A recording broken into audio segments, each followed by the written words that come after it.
मेरा प्रत्यक्ष परोक्ष जो भी योगदान है, इसके लिए मैं उनका भी आभार व्यक्त करता हूं।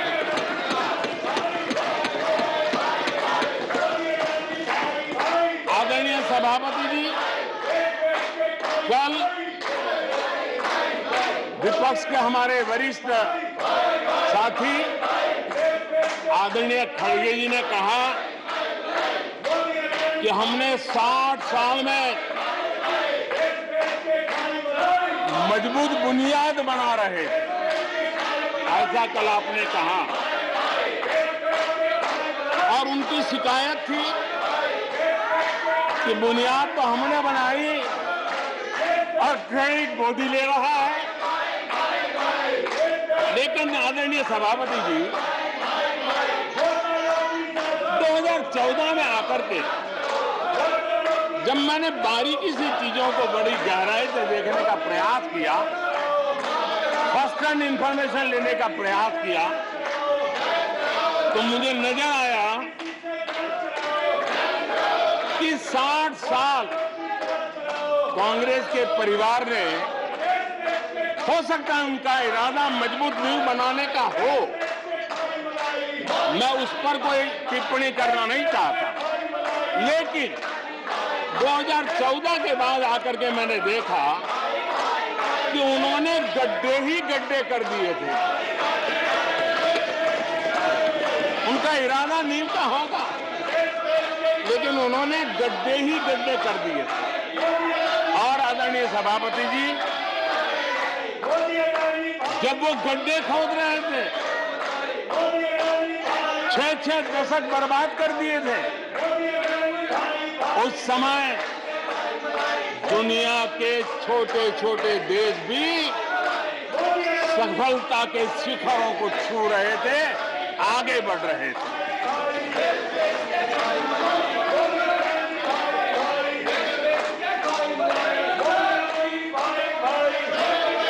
आदरणीय सभापति जी, उनका तो वो साल इतना अच्छा माहौल था कि पंचायत से लेकर के पार्लियामेंट तक उन्हीं की दुनिया चलती थी।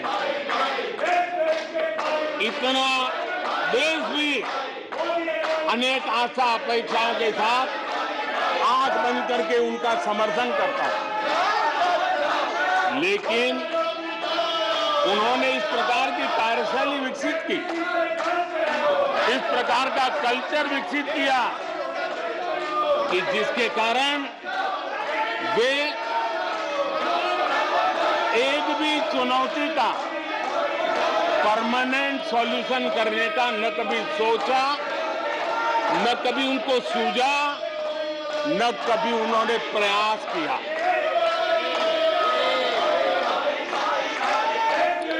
वे बहुत हो हल्ला हो जाता था तो चीजों को छू लेते थे, टोकनिज्म कर लेते थे और फिर आगे चले जाते थे। समस्याओं का समाधान करना ये उनका दायित्व था। देश की जनता समस्याओं से जूझ रही थी, देश की जनता देख रही थी कि समस्या का समाधान कितना बड़ा लाभ कर सकता है, लेकिन उनकी प्रायोरिटीज अलग थी, उनके इरादे अलग थे और उसके कारण किसी भी बात का परमानेंट सॉल्यूशन का प्रयास नहीं किया। आदरणीय सभापति जी, हमारी सरकार की पहचान जो बनी है वो हमारे पुरुषार्थ के कारण बनी है। एक के बाद उठाए गए कदमों के कारण बनी हुई, और आज हम परमानेंट सॉल्यूशन की दिशा में आगे बढ़ते रहे हैं। हम एक एक विषय को छू करके भागने वाले लोग नहीं, लेकिन देश की मूलभूत आवश्यकताओं को परमानेंट सॉल्यूशन पर बल देते हुए हम आगे बढ़ रहे हैं।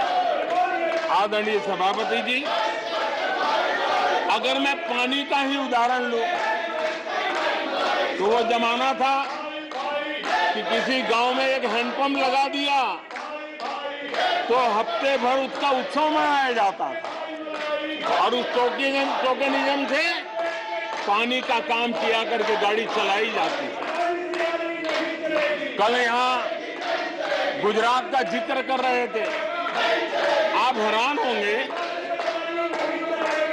सबसे ज्यादा सीटों से जीतने का उनका जो गौरव था, जैसे एक मुख्यमंत्री एक शहर में पानी की टंकी का उद्घाटन करने गए थे और वो फ्रंट पेज पर हेडलाइन न्यूज था। यानी समस्याओं का टोकनिज्म क्या होता है, कैसे टाला जाता है, ये कल्चर देश ने देखा है। हमने भी पानी की समस्या को सुलझाने के लिए रास्ते अपनाए। हमने जल संरक्षण, जल सिंचन हर पहलू पर ध्यान दिया। हमने कैच द रेन अभियान से जनता को जोड़ा। इतना ही नहीं, आजादी के पहले से अब तक हम सरकार में आने तब तक सिर्फ 3 करोड़ घरों तक नल से जल मिलता था। आदरणीय सभापति जी,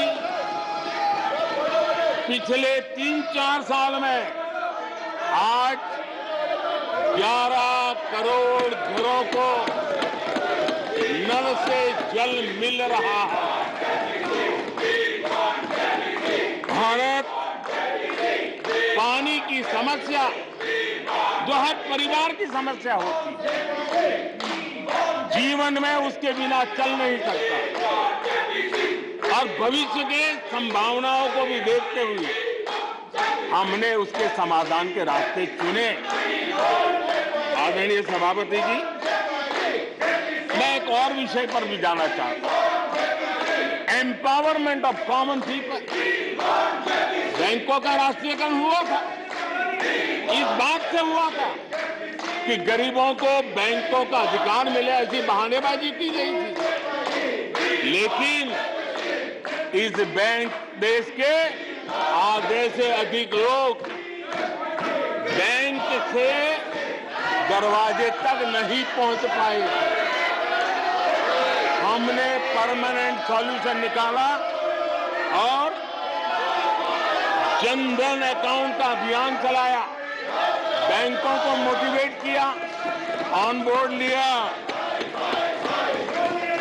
पिछले 9 साल में ही 48 करोड़ जनधन बैंक खाते खोले गए। इसमें 32 करोड़ बैंक खाते ग्रामीण और कस्बों में हुए हैं। यानी देश के गांव तक प्रगति की मिसाल को ले जाने का प्रयास हुआ। कल खड़गे जी शिकायत कर रहे थे कि मोदी जी बार बार मेरे चुनावी क्षेत्र में आते हैं। वो कह रहे थे मोदी जी कलबुर्गी आ जाते हैं। मैं जरा खड़गे जी को कहना चाहता हूं, मैं आता हूं उसकी शिकायत करने से पहले ये भी तो देखो कि कर्नाटका में 1,70,00,000 जनधन बैंक अकाउंट खुले हैं। इतना ही नहीं, उन्हीं के इलाके में कलबुर्गी में 8 लाख से ज्यादा जनधन खाते खुले हैं। अब सभापति जी बताइए, इतने बैंक के खाते खुल जाए, इतना एम्पावरमेंट हो जाए, लोग इतने जागरूक हो जाए और किसी का इतने सालों के बाद खाता बंद हो जाए तो उनकी पीड़ा मैं समझ सकता हूँ। ಮೋದಿಯವರು ಇವತ್ತು ರಾಜ್ಯಸಭೆಯಲ್ಲಿ ಮಾತನಾಡೋ ಮೂಲಕ ಕಾಂಗ್ರೆಸ್ಗೆ ವಾಗ್ದಾಳಿಯನ್ನು ನಡೆಸಿದ್ದಾರೆ. ಬಿಜೆಪಿ ಸರ್ಕಾರದ ಅವಧಿಯಲ್ಲಿ ಎಷ್ಟೆಲ್ಲ ಅಭಿವೃದ್ಧಿ ಕಾರ್ಯಗಳಾಗಿದೆ, ಕಾಂಗ್ರೆಸ್ನ ಅವಧಿಯಲ್ಲಿ ಯಾವೆಲ್ಲ ರೀತಿಯಲ್ಲಿ ಜನರನ್ನು ನಡೆಸ್ಕೊಂಡಿದ್ದಾರೆ, ಇದು ಯಾವ ರೀತಿಯ ಬದಲಾವಣೆಯನ್ನು ಬಿಜೆಪಿ ತಂದಿದೆ ಅನ್ನೋದರ ಬಗ್ಗೆ ಸರಾಗವಾಗಿ ಮೋದಿಯವರು ಭಾಷಣದಲ್ಲಿ ಮಾತನಾಡಿದ್ದಾರೆ.